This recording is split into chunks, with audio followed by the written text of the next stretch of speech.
Hey, welcome to the Treehouse Athenaeum, a place to discover the tools that empower you to embrace both the beauty and challenges of personal growth.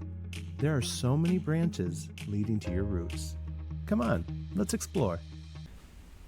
Good morning, Daniela. Good morning, Lisa.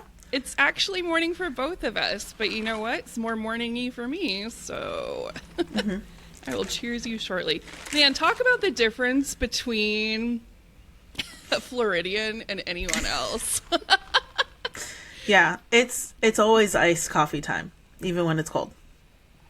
You know, a lot of people subscribe to that belief, and I am very supportive of it, but I am just a hot coffee kind of gal. Like, if the weather is going to permit, then I am going to take advantage of that, because look how cozy. I feel so cozy. You look cozy. Hugging my little hands. Mm-hmm. I mean, me too. Do you know it is 77 degrees already and only increasing? So I will be hugging this when I go outside too. Well, I guess it's like 10 o'clock where you are. Mm-hmm. It's 53 where I am, and 70. Sounds like a dream. It's 7-Eleven. It is 7-Eleven right now. Okay. You know when it's not 7-Eleven? When? Probably for whomever is listening to this right now. That would just be like a remarkable coincidence if it was 7-Eleven. Daniela. Lisa? You're so dumb. The sad thing is I believe that, but What? No, I don't mean it. I take it back. No, I don't mean I believe you think that, but it's easy to convince me of that. Yeah, Lisa, there's no way they care what you think. Hey, you don't get to say that to weird. me. Only I get to say that to me. What the hell, Daniela? I wanted to cry as soon as I said that. I was, are you saying that? Okay, so today, if you're feeling a little bit like, what are these two doing? Is this the same podcast I've been listening to? It is the same podcast you've been listening to. We do love each other very much. And yes. Today we are going to talk about how we use language to undermine ourselves. How we use language to undermine ourselves. So Daniela, you want to talk a little bit about how this came up? Yes. So I actually have a fun story to tie into this. The first time this ever occurred to me, I was in New Orleans and we went to go get a tarot reading, and she met us in this cat cafe, and it was like so fun and picturesque because it was raining, because of course it's New Orleans and like cobblestone streets. Anyway, it was just, there's this cute picture of me holding an umbrella right outside the cafe, and I love it.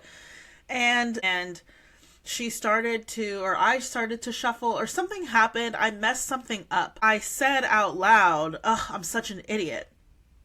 And she stopped me and she was like, "Would you talk to a child like that?" And I was like, "Of course not." And she was like, "Then don't talk to yourself like that." And I was like, "Oh." And it had never occurred to me that thought. She was like, remember, talk to yourself like you would talk to a child, because you're talking to your inner child sometimes. And so so that's the first time I ever heard about that. And did I correct that behavior? No. So here we are talking about it, because it is something that can just permeate. I mean, like how you talk to yourself, what you say to yourself, the things that you reinforce, beliefs that are not necessarily real, have an impact on how you carry yourself. Absolutely. And how old were you when that story happened? 25. Okay. So you had already spent 25 years with this particular belief, because it was already second nature to you to be saying things like that, right? So of course you were not going to be able to unwrite that over time, or, that on the spot is what I'm trying to say.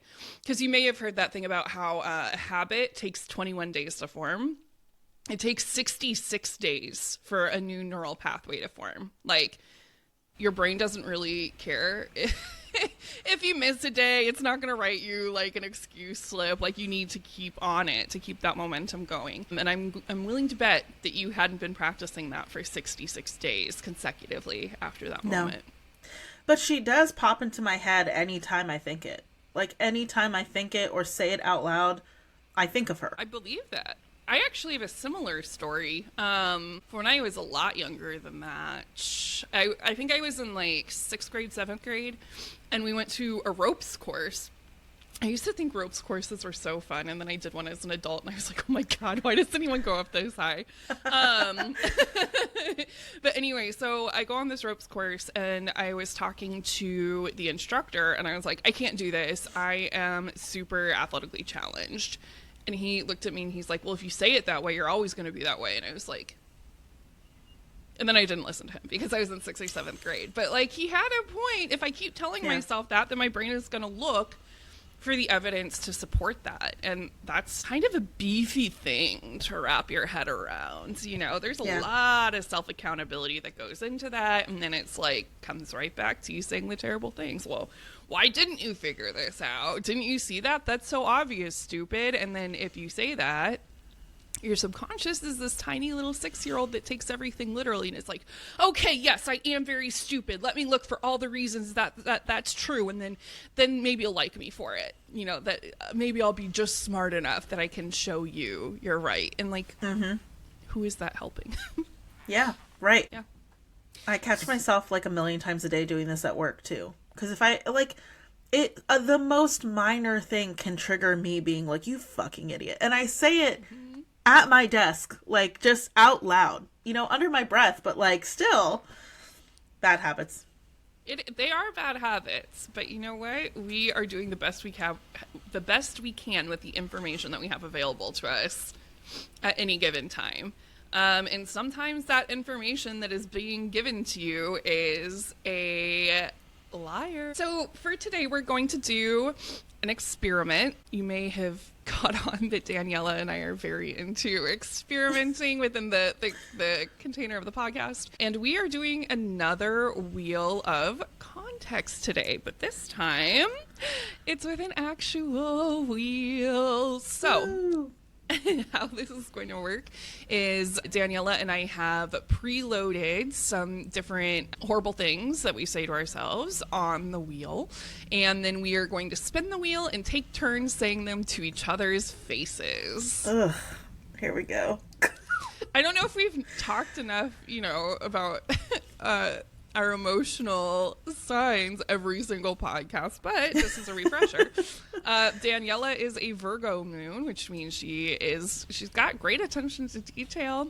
She is very nurturing, but also she's really critical of herself for just about everything.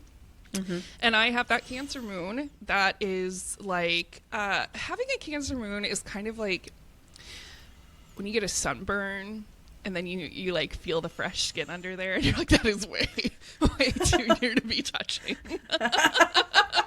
That's such a great description. I can see that. Yeah. Yeah. Yeah, and I mean, it fits. I burn very, very easily, so. Okay, just remember that. Yep. Okay, so let's pull up the wheel.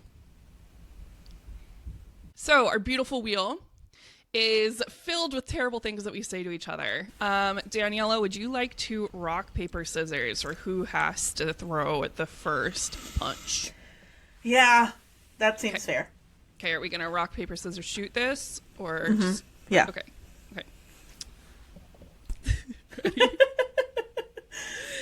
Rock, paper, scissors, shoot. Shoot. Okay, we both did scissors. Yep. Rock, paper, scissors, shoot. Shoot. So you got me. You got me. So you go first. You got me with the rock. Okay, so I have to throw the punch at you first? Okay. All right. Let's spin it up. Oh, God, why am I nervous? What's it gonna be? Because I'm about to be mean to you and you know it. You know why you're nervous, Daniela? Why? It's because you're not smart enough for this. I'm sorry. Where did that hit you? Where did you feel that when I said that? Probably my stomach, like my gut. Felt like a gut punch. A gut punch. Tell me more. Well, I don't remember if I submitted this or you submitted this, but I definitely... this is one of the things I tell myself before I have the opportunity to give an opinion about something or an analysis about something. if it's not something that I like know for sure that I'm like an expert level in this thing, like I could be, you know, really like super knowledgeable, but not an expert. And my version of an expert is definitely different than I think what normal people think is an expert. So there's that too. But I tell myself this in order to keep my mouth shut, because I'm like, they do not like you're going to embarrass yourself. Don't do that. Really? Well, I think your assertion of I don't know who put this on the wheel is right, because I also forget which one of us put this on here. But I experience it differently. Unlike you, I don't do the best job of, dang it, see, it was there. I have historically been not that great at thinking before I speak. So what I'll do is I will go forth and be like, here's this, this, and that. It just occurred to me. It feels like it's going to bubble out of me if I don't say it. And then while I'm in the process of saying it, I'm like, what are you doing? You're not smart enough for this. They all know that. They all know that you were, you know, just a server for 15 years. And so how would you possibly know anything like that? And, you know, they're taking notes so they can laugh about this later. As far as I know, that's not true. No. That's not true. No. But I fall into the server thing too. You've only just now been in this like nice corporate job for like not even 2 years. They definitely like you have no experience in this. But it's like the things that I'm telling myself I have no experience in are like people. I have no experience in people, Daniela. Really? Like, come on. I would say you're an expert at that, at people. Like, you should have a podcast about it. I don't know. Yeah. I just work here. Okay. All right. I'm kind of done looking at this one. Let's go ahead and take this off the wheel. Cool. And are you ready to throw I'm shit ready. my way? Yes. Am I ready? Are you? No. Do it for the content. Ooh, I think I know this one because I think this one is mine. They do not care what you think. I said it at the top of the podcast and I meant it. No, I don't mean it. I don't believe you. Now, see, I love this. You have to unpack why they didn't mean it right here, right now. Haha. No, I'm telling you. Me? Oh. Ah. Okay, first of all, as someone who regularly hears what you think, I find it very valuable because my brain doesn't work like that. So just from my own perspective, I do actually give a shit what you think immensely. I know we talked about this, I think, was this in Apollo? I think where you were like, my board of directors. Like, you are in my board of directors too. Like, it is definitely, exclusively because of how you think. So, yeah. And also, I think when someone is like, I don't care what you think, it's a defense mechanism because what you said is already out there. You know, sticks and stones may break my bone, that whole little, you know, but words can never hurt me. No, it is the opposite. The words can hurt you more than the sticks and stones unless it's death. Yeah, I mean, how many times have you, like, kept something on a loop that someone said to you, even if it was offhanded, that you just never forgot because of how it impacted you? So I don't know that someone can ever convince, that's not fair. I don't know that I believe every time when someone says, I don't care what you think or what you say. And I'm like, but what I said is already in the air. So you have to live with that now.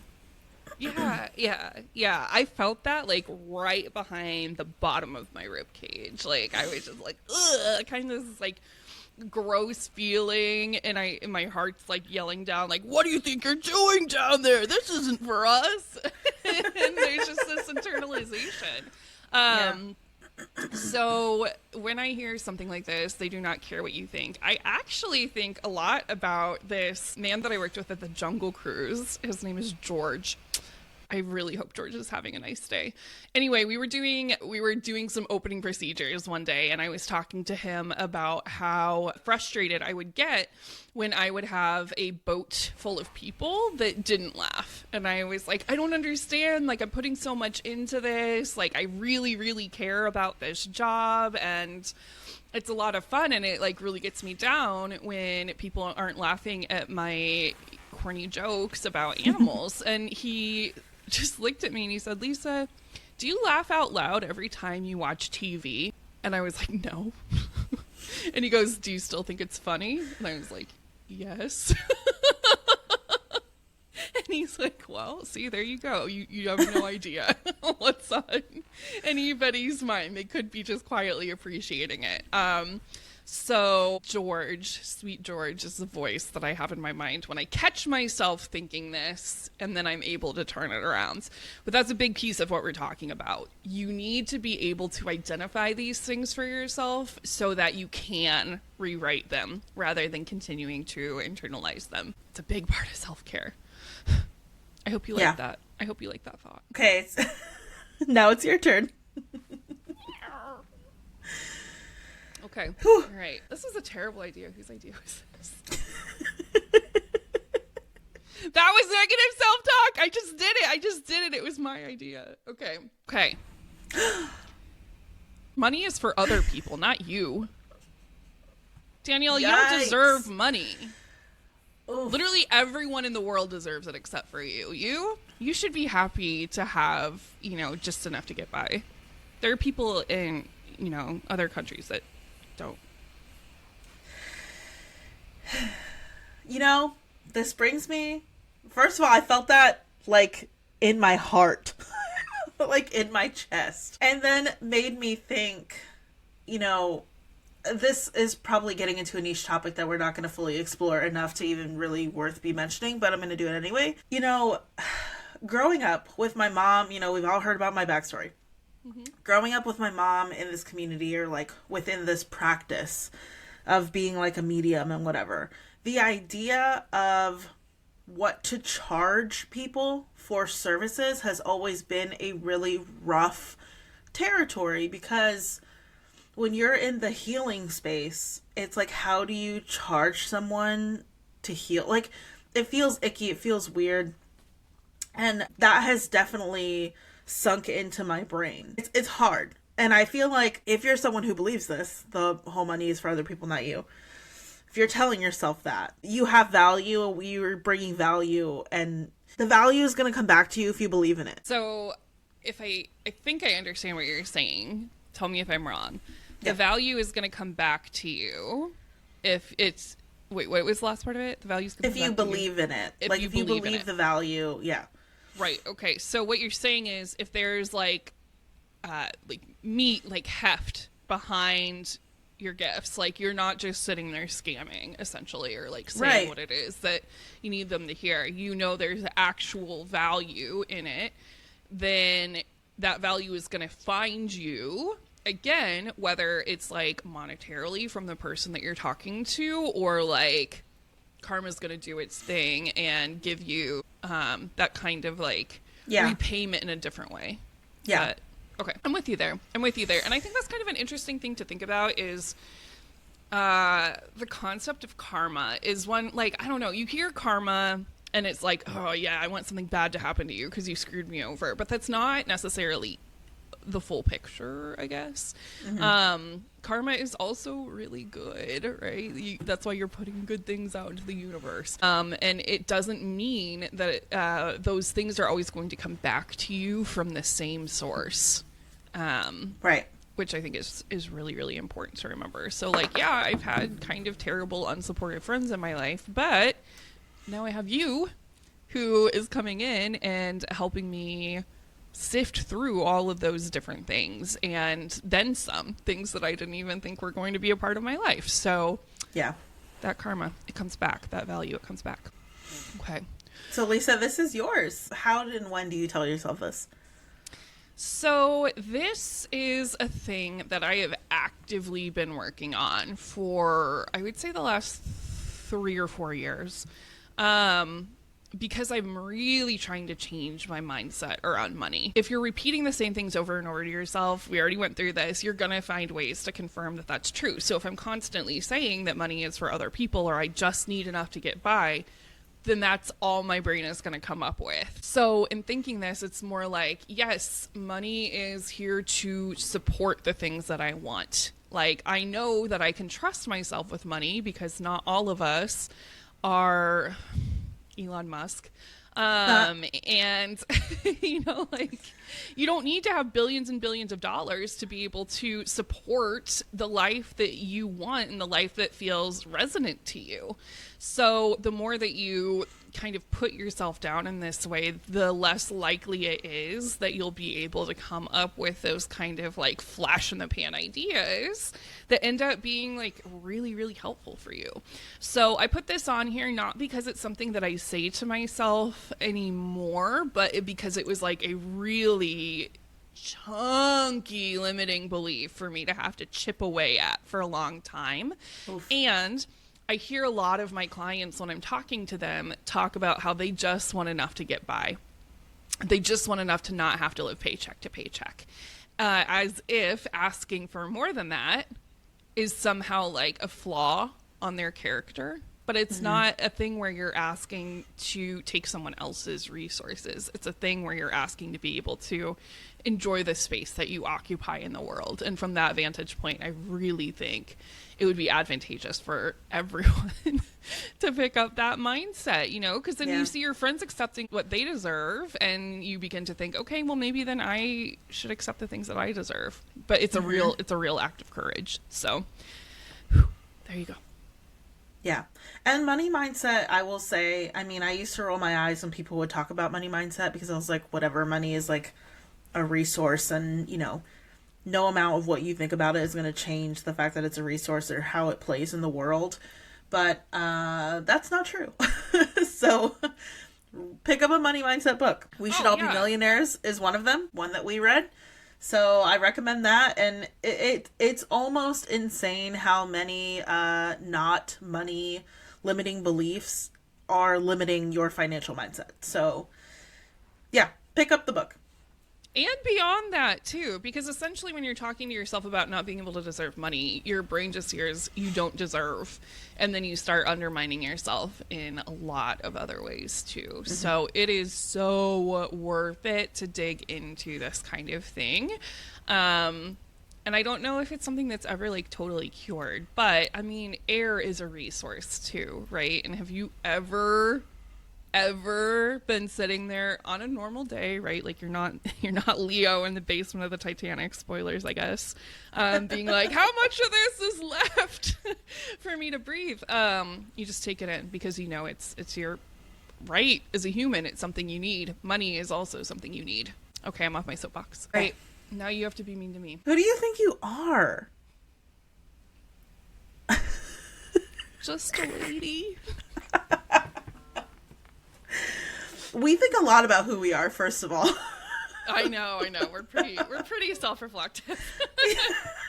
Pretty self-aware. I think if someone actually ever asked me this, I would be like, well, where do you want me to start my dissertation? At the very beginning.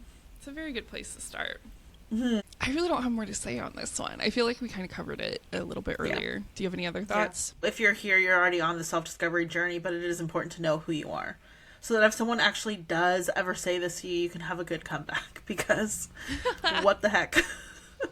Yeah, that actually could be like a pretty good journaling prompt too, is like, who do you think you are? Write down everything that you can think of. It doesn't matter if you write things down multiple times, just get it all out there and then kind of see what the composite of that looks like. That is a very cool place to start, actually. Journaling's on the brain for me. More on that later. Sponsored by Julie Andrews. Oh my God, I wish. Can you imagine?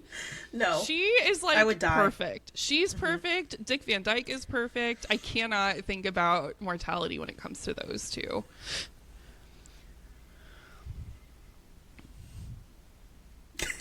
Do you even have the authority for this, Daniela? Who do you think you are talking to me on a recorded podcast that we're going to put out to the entire world so anyone can listen and, you know, they'll know. They will know for sure if you have the authority or not. Your face turned into a raisin. I know. This one is too real. I don't mean it. Too real. What feels real about it? Well, this is one of the things that I think I've been working on since we started the podcast, which is the idea of who has authority to talk about these things, and where does life experience and like academic or other certified credentials, where's the happy medium between, you know, if someone says, well, what grounds do you have to be talking about this? I really can't say, oh, well, here's my laundry list of credentials to give you that are like, you know, something that I feel like a normal person would be like, oh, okay, yeah, I see your degree in psychology and this and this and this. Like, I don't have that. So instead it's like, well, I've thought a lot about this and I grew up in this. And so it all just feels like not enough.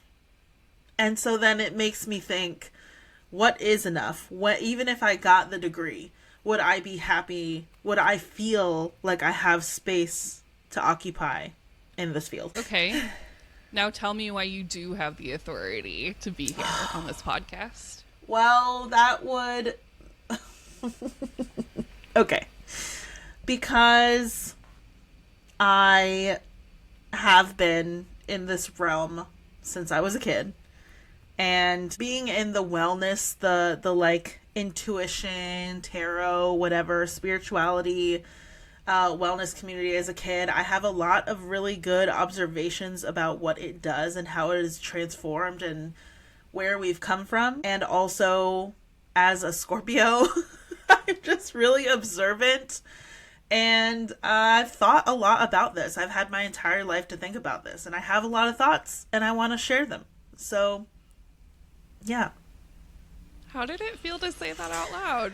Not great, because I know that if I heard that, I would be like, eh. Really? Yeah.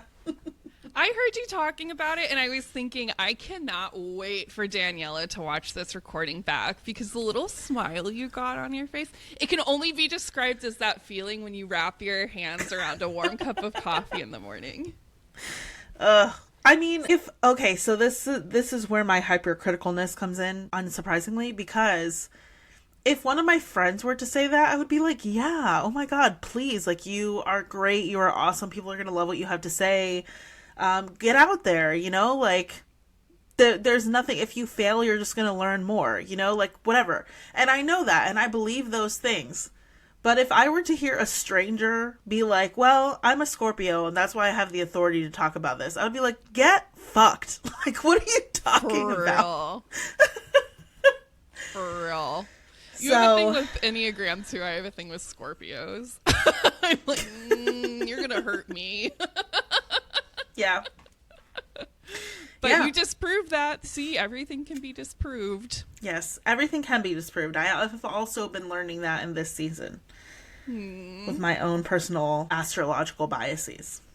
Okay, so it's almost like you're getting the experience yourself to have the authority to continue building upon these ideas that you are already worthy of sharing. Yes. You said it. Okay, next.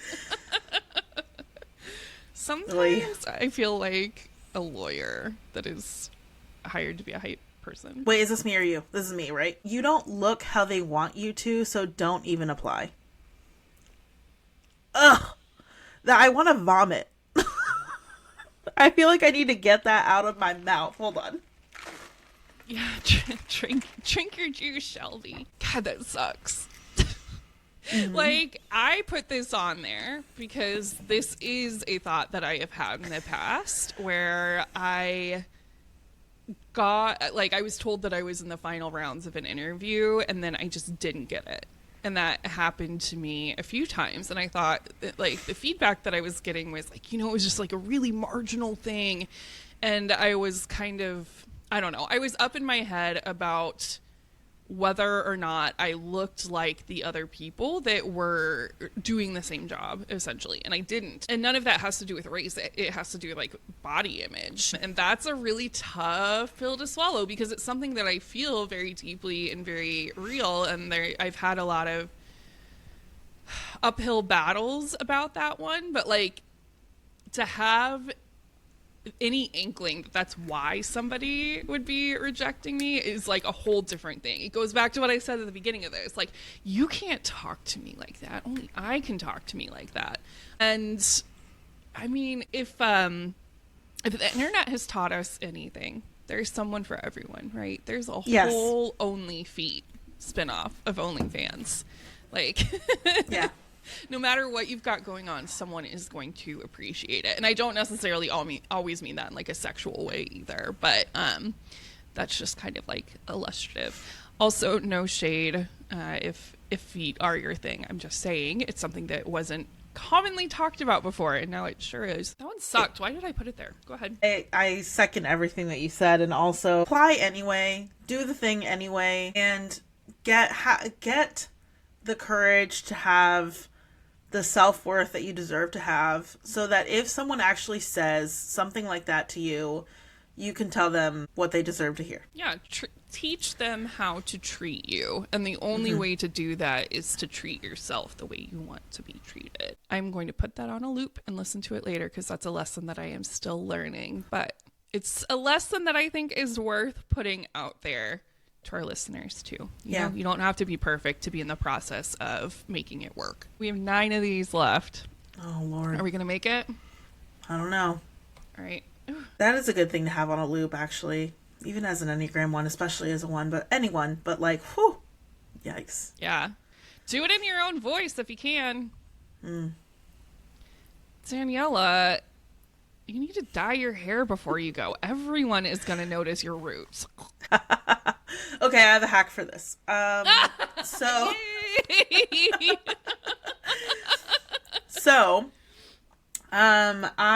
had a hairstylist that I absolutely loved. She doesn't work the weekends, and so I'm left to my own devices because being a corporate girly, PTO is important. I have to save it because I have a child and responsibilities. So, anyway, when I was dyeing my hair a more vibrant color of red, she used to shadow root me, and it created a lot of depth and a lot of like interest visually to my hair, no matter how it was styled, if it was up, if it was down, if it, whatever. And it gives you extra time between having to color your hair because she shadow rooted me a color that's close to my natural color. So as it would grow out, it just looked like it was supposed to be that way. So if you are someone who cares about people seeing your roots, I highly recommend investing in the shadow root method because it'll help you out a lot. And also it gives you more time in between services. So if you're trying to save money in that way, especially if you're like bleaching your hair, recommend. Is shadow root one of those things that every stylist would understand? Like, I don't know, if you go to Starbucks and order a medicine ball, the barista's going to know what you're asking for. Is this like the same kind of thing? Because I've never heard of it before. I believe so. It is a dyeing technique. So, I mean, like maybe make sure that your stylist is somewhat of an expert in color or like claims to be an expert in color, because if they do, then they absolutely know what shadow root is. Okay. You know what I liked about that one? I insulted you and you were like, actually, I have a hack for this. And you came back at me with love about it. And then I learned something. I wonder what it would be like if we greeted all of our insecurities like that. That is such a good point. Ouch. Sometimes you just want to be heard, though. And I understand that, too. Okay. Your turn. Okay. Come on. A nice thing that somehow made its way on there. Yeah. Ugh. I'm just going to say the real thing. Should I just say, you effing idiot? But really what I want to say is, you fucking idiot. That is what I say to myself multiple times a day. Multiple times a day. I could make one tiny mistake and I am like, you fucking idiot. And you know what's Okay. crazy? To tie this in to you parents out there, this is a habit I picked up from my mother. She does this to herself all day long as well. So, children are listening, and do you want your kid to pick up your negative self-talk? That's fair. And the only person that I want to call me, you fucking idiot, would be Gordon Ramsay, because there's a chance he would call me a donkey, too. I want to be an idiot sandwich. Yes! God, Julie Chen's finest work was being an idiot sandwich. Mm-hmm. She nailed that. Iconic. Iconic. I am an idiot sandwich. I'm an idiot sandwich. See, but that, like, has sandwich in it, so it's, like, stupid enough. Fun. Your brain's like, Yeah. really? Okay. Yeah, that's true. Sure, Julie Chen. Okay, Julie Chen Moonves. You have to say it. But I don't believe it. I don't either, but here we are. What I'm about to say is going to make Fred Rogers roll over in his grave, and I am just so deeply sorry. I'm ready. You're not special. Ooh. Thanks, I hate it. I said I was ready and my body still recoiled when you said it. I couldn't. You're so special and wonderful. So, this one is mine. And I say this a lot to myself. If I'm experiencing something that might make me stand out, because there is nothing worse to me than standing out for something bad, but then also like looking like I want attention. So I just think to myself, like, you're not special. Like, this isn't unique. You are not the first person to do this or the first person to have thought about this or like whatever. Also, I have a story related to this, but unrelated, and I'll keep it short. I was again in New Orleans on a different trip. Actually, I've been to New Orleans a lot. And we should go. Okay, you heard it here first. Okay, go ahead. Yep. And I was with my friend, and we were just like out and about in Jackson Square, which is like the main area. It's very touristy, whatever. But Touchdown Jesus is where Touchdown Jesus is, if you are familiar. So it's a thing. So we happened to see Cole Sprouse just like out in New Orleans. And he was with, I forgot his name. If you watch Jane the Virgin, like I do, it is Michael, the guy that plays Michael, but I forgot his name now. Anyway, they were filming 5 Feet Apart, Justin Baldoni's film about cystic fibrosis. And Michael, but whatever his real name is, his fiance at the time was in the film with Cole Sprouse. So, Cole Sprouse and Michael, not Michael, were eating dinner at the restaurant across from the church in Jackson Square, the famous one, the one that's haunted. And we were like, oh my God. And so I really wanted to meet Michael because Jane the Virgin at the time was one of my favorite shows. It still is. But I was like, oh my God, because I was engaged and I was like, I'm marrying my Michael. Like, this is so exciting. Like, oh my God. So as we were giving ourselves a pep talk to go talk to them, I was like, God, I don't want to be so uncool. Like, I don't want to embarrass myself to them. And my friend was like, we are so like not special to them. They are not going to be interested in us. They are not going to give a shit about who we are, or they're just going to see us as two fangirls and that's it. And I was like offended that she said that because I was like, we're so interesting. What do you mean? I was like, we're so interesting. And not even in a self like righteous way. I was like, but we genuinely are kind of interesting. And she was like, they're not going to see it that way. And it helped me go into that experience. So we did end up talking to them. And yeah, so, and it was fine, but it was like, that helped prep me for that experience, for not expecting too much, because that is exactly how we were treated, you know, like two fangirls. And what were we expecting? But anyway, she clearly saw that ahead of time, where I was like, oh, you know, but they're going to see that I'm different. I am not a crazy stalker person. And it's like, you know, anyway. I mean, no, you're not a crazy stalker person, which is great. Congrats on that. Thank you. But I think with situations like that, where you're running into somebody you know, it's got to be uncomfortable to be the person who is being recognized and like somebody seems to have a whole catalog of knowledge on you and you're just like coming up short. It's like, I imagine it would be like that feeling of somebody coming up to you at the grocery store and they're like, Daniela, I haven't seen you in years. And you're like, I don't remember your name. So I think it's probably fair to say that had there been like a different point of entry, sure, you would have been special. It was just the way that you put in there, because you are. But I mean, I guess my point of bringing it up is sometimes it has served me to say this because it brings me back down to earth. But also, there are probably better ways to do that. That's not this phrase specifically. Yeah, like they don't know you yet. Yeah, that would have been better. My mom used to sing us the song from, I think, Barney all the time when I was a kid. It was like, you are special, you're the only one like you. And I have it in my head now. This is me. You're really bad at sports, so why bother working out? For real. Oh.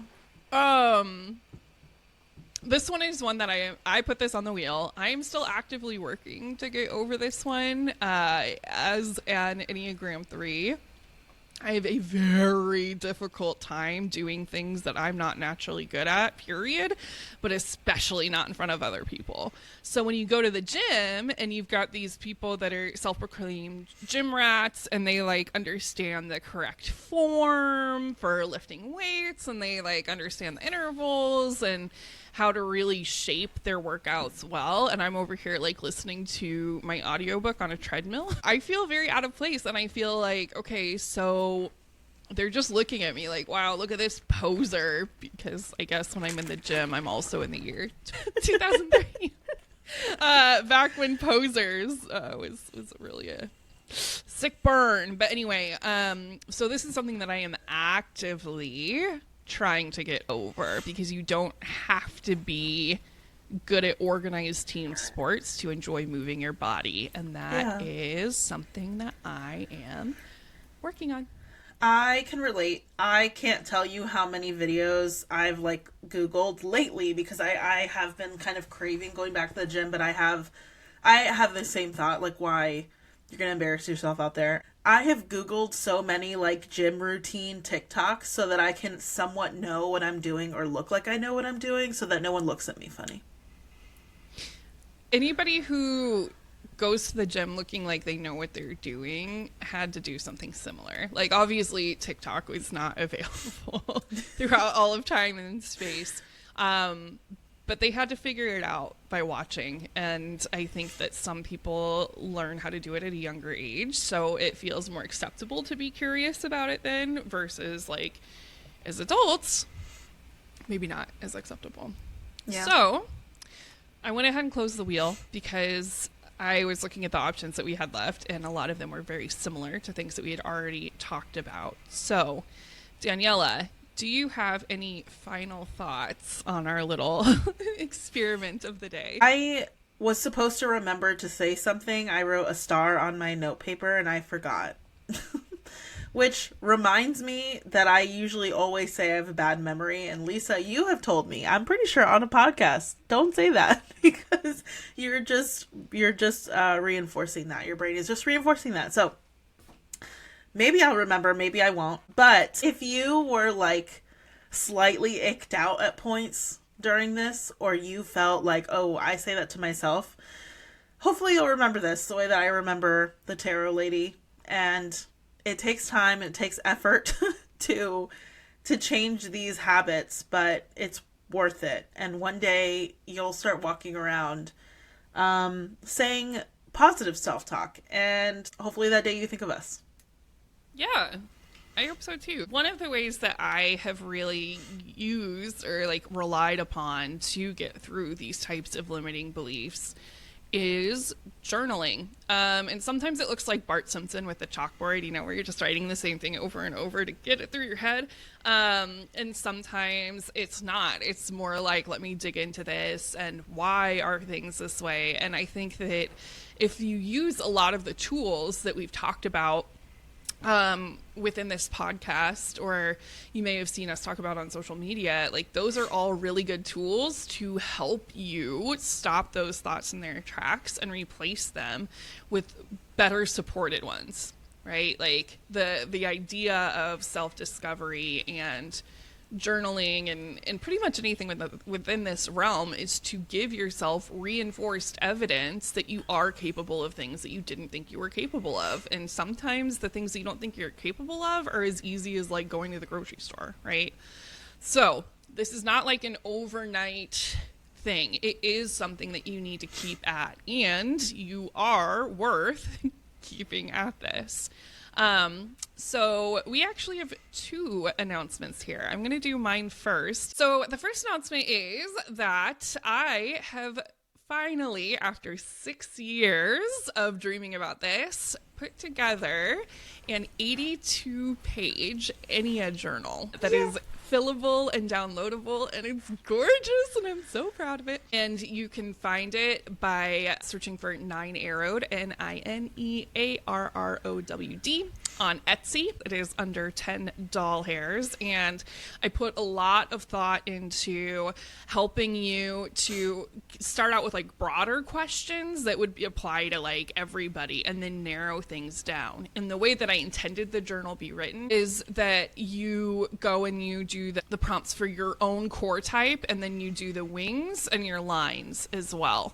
And then you're going to have a better idea of like, okay, what's your natural inclination for going towards things? What's, you know, how are you propelling yourself forward? What are you perceiving to be symptoms of growth versus symptoms of stress? So anyway, I'm very excited about that. The link is also in my bio on my Instagram. So if you would like to work on this type of negative self-talk, or reframing it to be positive self-talk, or you need help finding the evidence that you are special and you are worthy of money and all these different things, then check it out. Yay! Highly support. Highly recommend. I've read through Enneagram 1 so far, and it hits. We also have another special announcement from the Treehouse.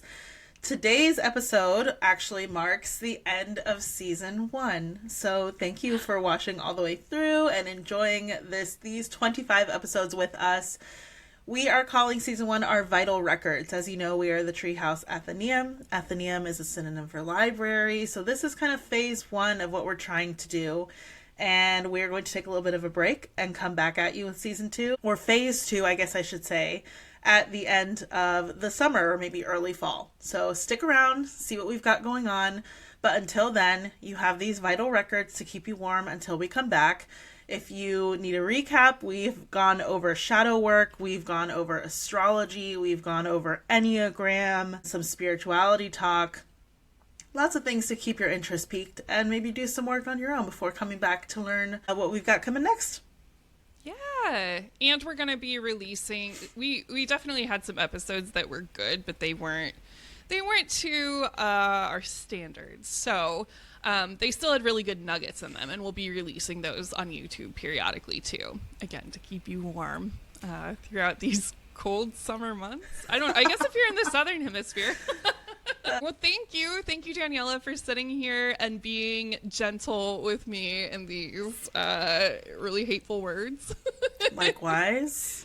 Yes, and thank you, genuine thank you to the audience for being here with us and taking a chance on us while we grow.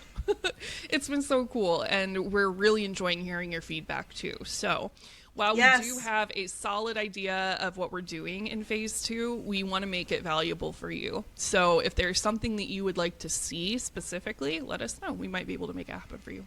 Yeah, and we still like to interact and talk on all the channels. So If you have something and you're like, I actually disagree with your take here and I think it's more like this, then I want to hear it, because yeah, this is what we do. We just turn these things around and come to a final conclusion. And if you're like, oh my gosh, this helped me and I'm going to share it with someone that I know, needs this, then do that too. Or yeah, so keep the conversation going. We definitely want to keep in touch and talk about these things, and then we'll see you soon. One more plug for Dave. Dave's Divinity Dave channel has a lot more content on a lot of the kind of heavier things. So especially with like narcissism, if those episodes are speaking to you, he's going to continue to have some brand new content over on his Divinity Dave. So at Divinity Dave. Yay. Okay, thank you. We genuinely appreciate you. We wouldn't be able to do this without all of you. So thank you. Have a good summer. Enjoy our voices in your ears, and we'll see you when we come back. Bye. Thanks for joining us in the treehouse today. We were so happy to have you. Hey, if you enjoyed your time here today, could you do us one little favor and pass this on to someone else who might enjoy it? We appreciate you so much. See you next week.